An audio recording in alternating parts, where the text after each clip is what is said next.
Your faith has made you well.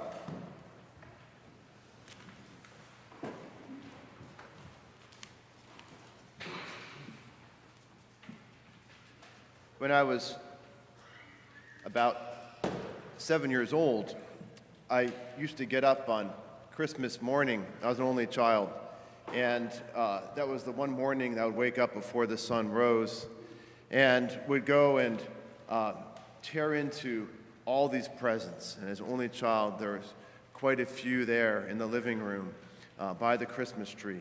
And when my parents came down after the sun rose, there would be just wrapping paper everywhere. And so I remember at around 8 or 9 years old, my parents said, "Oh, would you please wait till we get up and just maybe open a few presents first?" The reason why I think they wanted that is because they wanted the gratification of knowing that I appreciated what they had worked so hard to help put there under the tree. But so they needed something, gratification for what they gave. But what wasn't clearly in view at that time was by not knowing the source of those gifts, by not being able to recognize it at the time, that there was a lack for me as well, that I had not received anywhere near as much as I could have by not being able to express gratitude to my parents for those gifts. Those gifts just kind of magically appeared. I put them on a list. I hoped that Santa Claus knew my thoughts and knew when I repeated the same thing over and over again that it would just appear, and it did. And I didn't even give thanks to Santa for those things. So, as St. John Chrysostom said in the 4th century, "Let us give thanks to God continually, for the acknowledgement confers great benefit on us. He does not need anything of ours, but we stand in need of all things from him. In fact, thanksgiving adds nothing to him, but brings us closer to him." And so it is as we consider that gospel reading of the 10 lepers, where the 10 lepers were all healed. They all received healing and from their leprosy. And so just like all children who receive presents from Santa all receive some benefit from it. But it's only a small portion of the benefit. Gratitude enables us to grow and is perhaps the greatest gift. Because only one came, this foreigner, who those who had the most claim to grace and the gifts of God didn't give thanks to him. As a result, they forsook the gifts of God. The nine Israelites, they're not Samaritans. The Israelites had the most claim to God's gifts. But because they weren't able to give thanks to the true source in Jesus, they really forfeited the greatest gift. But the Samaritan, by giving thanks to the true source, Jesus, who healed them, was the one who was the most blessed and was healed in his soul. As St. John Chrysostom, fulfilling what St. John Chrysostom said, that thanksgiving brings us closer to God, which is the gift that never stops giving. And so it is as we think of our civic holiday, Thanksgiving, the impetus of our nation is to celebrate those whose first response was to give thanks to God for the provision on this land. Did God give them the food that they had? I mean, it just came from the ground. Isn't it just a kind of magical? Doesn't just kind of appear like Santa makes things appear? But of course, they know the real source of all things. This is the natural response of souls who are oriented with God.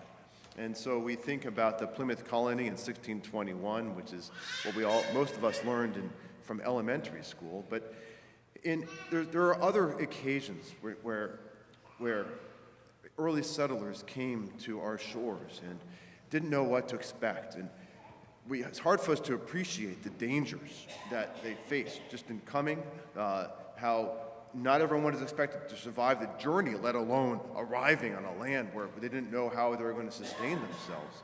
And so we have the other example earlier in 1565 and the settlers of what then became St. Augustine, Florida, said Mass just after arriving. We're here, we have solid ground, and now we can see a land that is good for farming. And they knew the source of these things. So the civic holiday we often call our, some people refer to it as a myth, like an origin myth. But myths are not necessary. We can say that. That's not derisive necessarily. We think of myths as meaning what is not true, what is made up. What is historical. That really matters the most. But a myth is what speaks for what is ultimately our values. It refers to what orients what we consider, yes, most deeply true, at the heart of the story. So our nation does have an origin myth, which is rooted in history, but it expresses what is most important to us as a nation, that we are under God. And this is, of course, something that has been diluted in recent years. I think of even having a very nominal religious upbringing, but yet even through, at that time in elementary school, even as we had construction paper, big black hats with a buckle on it, talking about the Thanksgiving story, Thanksgiving was at the heart. Thanksgiving, which is directed to a source, the ultimate origin of all things, not much including our nation. But then as a middle schooler, I remember being at someone's house, and an adult there addressed a little child there and said, "So are you looking forward to Turkey Day?" I remember even as a middle schooler thinking, Turkey Day? Is there nothing sacred anymore? I mean, that just focuses on what we get. Isn't that obscure the whole point of the day, which we're giving Thanksgiving? And how we're reduced? Is that all we're reduced to? Is just the turkey now? This coming from very religious, very little religious sensibility whatsoever. But I was formed. Most of us here were formed by this general sacred idea of we're called to give thanks. And so let us be like that Samaritan. Let us cultivate that need. Yes, there's a duty in a certain sense to God, but more it's a need that we have for ourselves to give thanks, because that's where our souls are anchored. That's where we are brought close to God. And not only do we acknowledge the true ingratitude, the origin of our nations, but we are able to acknowledge the one who sustains all things, all nations, and sustains our souls not only now, but even for eternity. So, of course, the Mass is the most appropriate way to do that, because we celebrate here the Eucharisteo, the Thanksgiving, which is the very word that defines our Mass.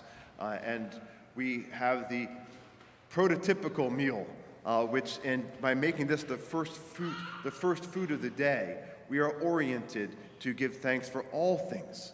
Yes, for the food at our tables, but also for the one who provides for all of our needs, for now and for eternity.